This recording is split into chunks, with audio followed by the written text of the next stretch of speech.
Welcome to economy module.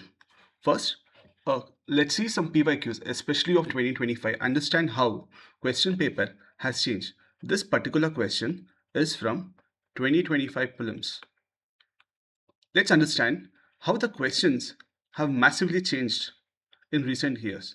This question was from 2025 prelims. Let's read the question.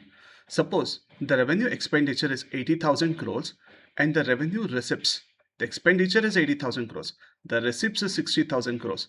And government budget allows a borrowing of 10,000 crores. So borrowing is 10,000 crores. Expenditure is 80,000 crores. Receipt is 60,000 crores. And interest paid is 6,000 crores. What do you think? Is this a economy question or a math question?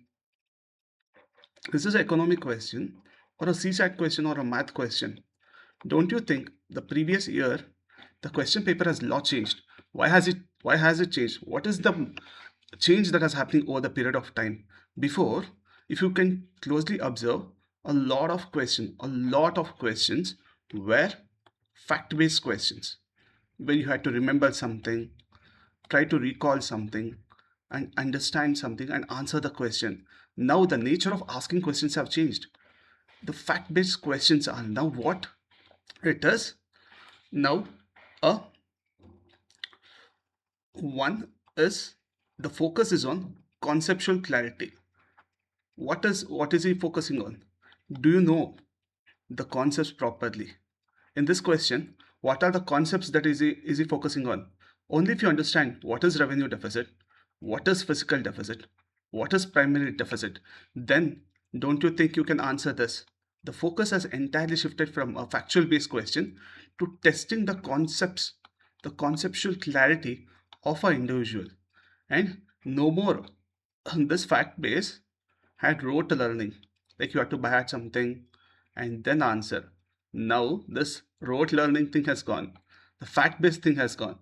Now the focus is on concept and analysis based questions where you have to sit, analyze, think, then answer, have a greater presence of mind. That is the change we have witnessed in the recent question paper patterns. So this is 2025 prelims question. This revenue expenditure, revenue receipts, borrowings, interest payments, this question. Again, so many concepts, right? You have questions about the concept about revenue. What is revenue deficit? What is fiscal deficit? How much is fiscal deficit? And what is primary deficit? How much is primary deficit? So he has given all these concepts in a single question. A similar question was asked here. A country's fiscal deficit stands at 50,000 crores. It is receiving 10,000 crores through non-debt creating capital assets, through capital receipts. The country's interest liability is 1,500 crores. So he's asking about gross primary deficit. Two questions in 2025. Even the same, this question was also asked in 2025 prelims. Two questions, similar concepts.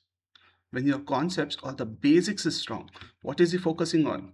Basic foundational knowledge, basic conceptual clarity. He's focusing on basic foundational knowledge. Instead of running behind a lot of facts, what we have to focus on is basic foundational concepts and conceptual clarity. This is where the economic questions are leading to. Let's say, how do you think your 2026 economy paper will be? It will be focusing on lots of concepts, that to basic concepts.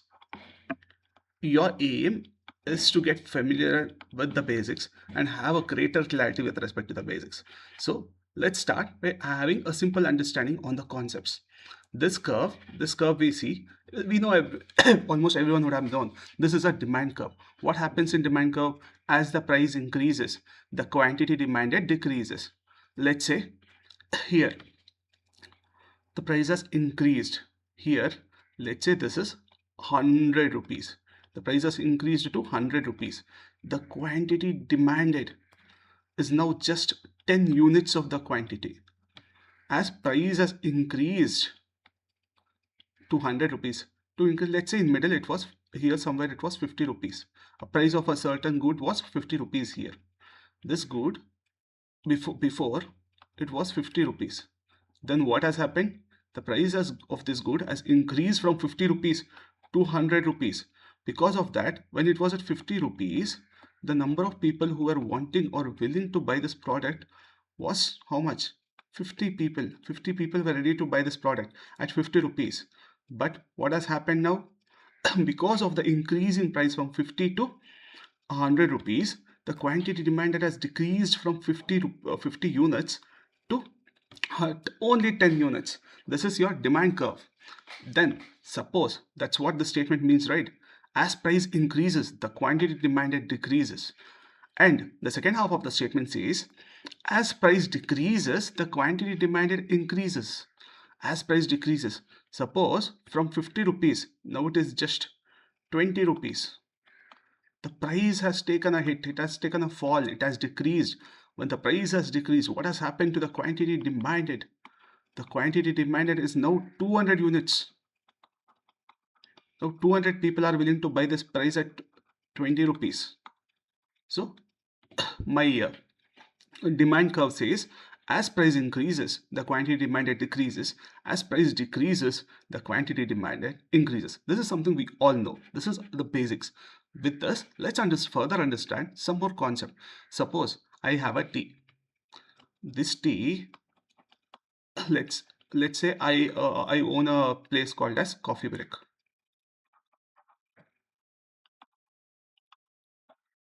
Now what I do, I increase the tea to 50 rupees.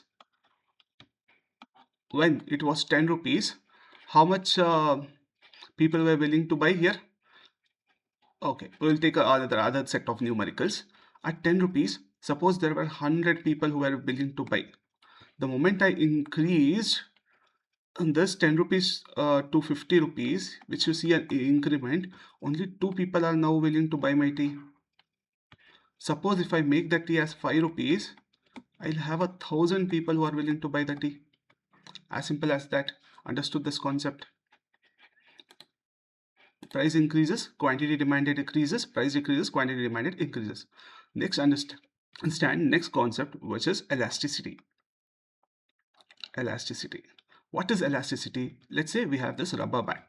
For initially, what happens? Initially in this rubber band, for a smaller,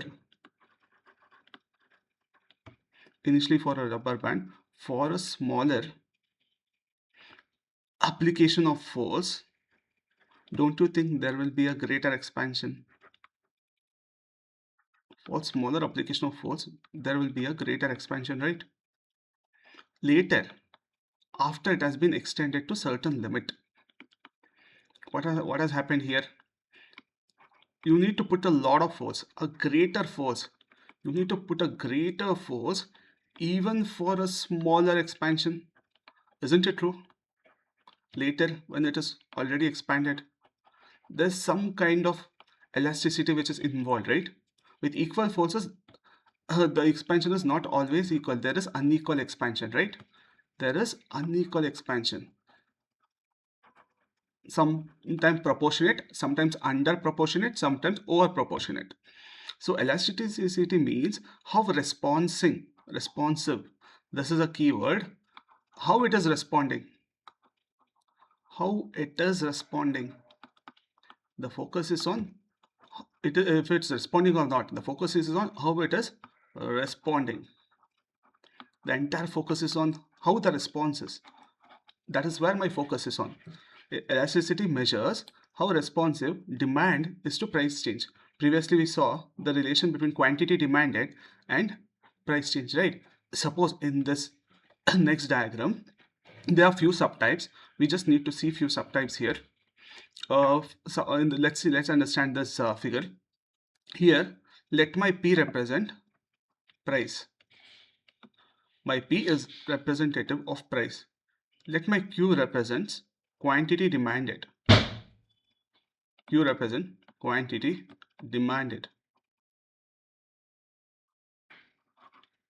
P is my price, Q is my quantity demanded. This, let's understand what the statement is trying to tell. Here, the statement is talking about perfectly elastic. The concept is perfectly inelastic. The concept is revolving around perfectly inelastic. It says The price change has zero effect on demand. Whatever the price may be, people will have same quantity demanded. The price change has zero effect on the price change has zero effect on demand. When will this happen? Suppose, let's take an hypothetical situation, not a real world situation, but rather a hypothetical situation. We have, for scientists have found a life-saving drug. Scientists have found a life-saving drug. If you give this drug, your life will be saved. If not, you will die. If that drug is charged at 100 rupees, people will still buy. If that drug is charged at 1,000 rupees, people will still buy. If the same good is charged at 1 lakh, people will buy. If that same drug is charged at 1 crore also, the people will buy. Or all assets of people also they are ready to buy, because of that drug they are going to save their life, right? The quantity demanded has not yet changed at all, right? Across all price points. What was my statement telling? It said any change in price, the price change has zero effect on demand. Whatever you keep the price, people want the good. People are not ready to let go of the bro. When will this happen? In an ideal condition with respect to life-saving drug, or assume there is a monopoly over water, drinking water. There's one government or one company which has the complete monopoly of water in the world. So how much ever money they ask, you will pay and take the water, right? Such hypothetical conditions, this graph is valid. The examples are, assume a condition where there is a monopoly over drinking water or a life-saving drug. Regardless of need, regardless of the price, people must buy it. Regardless of the price, people must buy it because it is so much important. What kind of goods are perfectly inelastic? So much important. Here, what we are focusing on, here we are focusing on the response, right? Here the response is no response. No response. The price has changed, but the quantity demanded is showing no response. The whole of this elasticity, we are talking about response. Here the quantity demanded has, the price has changed, but the quantity demanded has shown no response in this case. Suppose this is one kind of graph which is perfectly inelastic. Why we call inelastic? Elastic is something responding. Inelastic is no response. As we written here, inelastic is no response. It is not responding. We saw this elastic rate. How is this elastic moving? Inelastic is no response at all. This is a graph. This is a vertical line in this case. Let's see another few cases of relative inelastic. Before we see what is relative and inelastic, let's see this unitary. If we understand unitary, relative inelastic is easy. Suppose I was selling tea. I was selling tea at let's say my price of the tea initially was 10 rupees, and number of people who were willing to buy my tea was 10 people. I increased my tea price by 10%, right? So 10 rupees became 11 rupees, but number of people dipped from 10 per people to 9 people. So for every 10% of rise, what is happening? The quantity demanded or number of people decreased by 10%. If I hit the price 20%, my dip in quantity is 20%. 20% people are not willing. If I increase my price by 30%, my dip is minus 30%, right? Suppose at this point, it was this. If I increase it by slightly higher, 10% price, here 10% people are not buying. Here the gap is 10% of rise, and this fall is 10% fall. It has moved this way. It has increased this way. Got it? Suppose if I increase it by 65%, my dip will be 65% of quantity demanded. What kind of this thing is? This is perfectly proportional, right? Perfectly proportional. And the slope is, don't you think this is 45 degree? We have y is equal to mx graph. This will be a straight line, a 45-degree line. It might be a minus 45, but still it will be a 45-degree line. So what it is, this numerical remains the same. That is one observation which you have to have with respect to price change and quantity demanded. That is one thing. Now what is this concept called as? It is called as, here we have, it is called as unitary. Why unitary? Slope is 1, m is equal to 1, slope of the graph, unitary. That's why it is called as unitary. Y by x, m is equal to y by x, right? That is perfectly elastic, something like, sorry, unitary elastic, perfectly elastic, we'll see further. This is unitary elastic. The concept says that the demand changes by the exact same percentage price. So both the same, it's the same. The price is gone up by 10%, the demand will fall down by 10%. This is unitary elastic. Let's understand now what is relatively inelastic. Inelastic means, perfectly inelastic means no response. Your relatively inelastic means less response. What is this concept is trying to say? Here they are trying to say it is relatively inelastic, which means less response. Less response.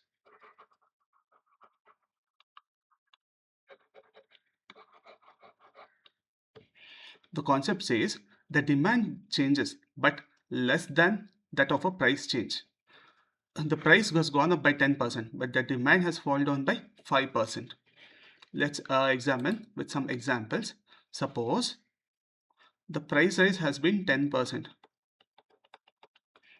Let's say we have a 10 rupees tea and we have risen it by 10%. But the demand,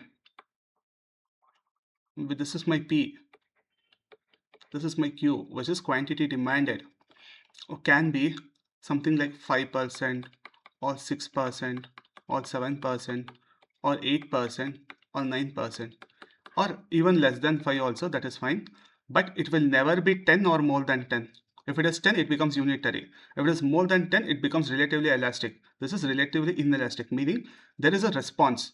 Certainly there is a response, right? It's not like previous case of perfectly inelastic where the response is 0 and there is no response also. There is a response, but this response is less than this increment. This response is less when you compare. It is under proportional. What it is? Under proportional. That was perfectly proportional. Here it was under proportional. Okay, it can, this numbers can never be greater than 10, 5%, 6%, 7%, 8%, or 1%, 2%, 3%, so on, but it will never be greater than 10. There is a response, but this response is a less response, or not as much as this. That's what we talk about, right? When we spoke about elasticity, what it is? Elasticity is just the measure of response. Here the focus is on responses. Let's look at the next concept, which is relatively elastic. Now, what is relatively elastic? There is a response, and this response is a more response thing. The concept says demand is highly sensitive. There is a demand, and this demand is highly sensitive. Demand changes by more than price change. Demand is highly sensitive, and this demand changes more than price change. Suppose, same case, let's take this an example. I had a coffee. My coffee was how much? It was, let's say my coffee was 10 rupees, and I have increased this thing to 11 rupees, a 10% hike, a 10% increment. My coffee was 10 rupees and I have got a 10% price rise. 10 rupees to 11 rupees I have made. So number of people who have now not interested to take a drink my coffee is has been dipped, and this has dipped more than 10%, something like 11%, 12%, 13%, and so on, right? This number cannot be 10 and less than 10 now, because my response is more than 10. How much ever the price rises, the more than that, the fall is. It is responding more response, which is relatively elastic. You can see in this graph that it cannot be 10 or less than 10 in this case. So that is my relative elasticity. The demand is highly sensitive. Demand changes by more than price change. Whatever the price change has happened, the price change has happened by 10%, but the demand changes more than 10%, 11, 12, something so on, but not 10 and less than 10. If it is 10, what it is unitary. If it is less than 10, what it is relatively inelastic.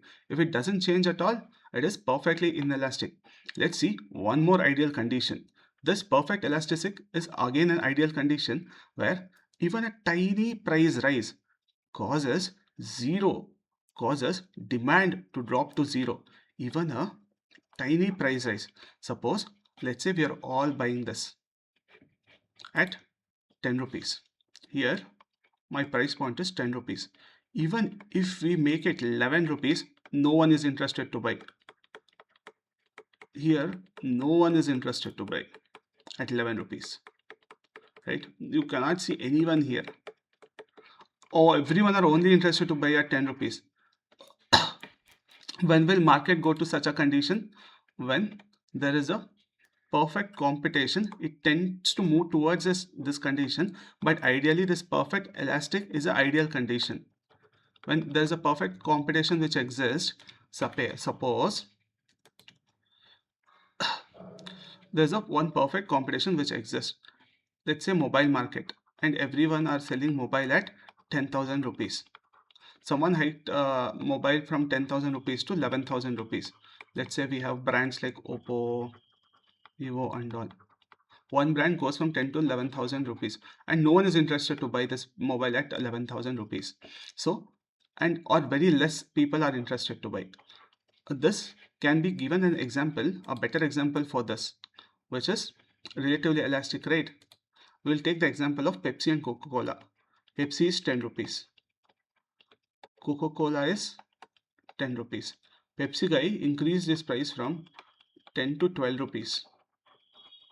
So you think people will drink Pepsi or people will stay with Coke? So people who were drinking Pepsi said, this is almost of similar taste. I don't want to pay my 2 rupees extra. So most of the people will shift from Pepsi to Coca-Cola. They'll adjust the taste rate, which is almost similar. So in such a cases, it would be a relative elastic. If no one is buying Pepsi after 12 rupees, it is perfectly elastic. So at that point, people are ready to buy. Even one small increment, no one is ready to buy in case of perfectly elastic. In case of relatively elastic, what happens is many people will shift. More than price change, there is a higher demand change in my relatively elastic. We'll see furthermore similar concepts. Thank you.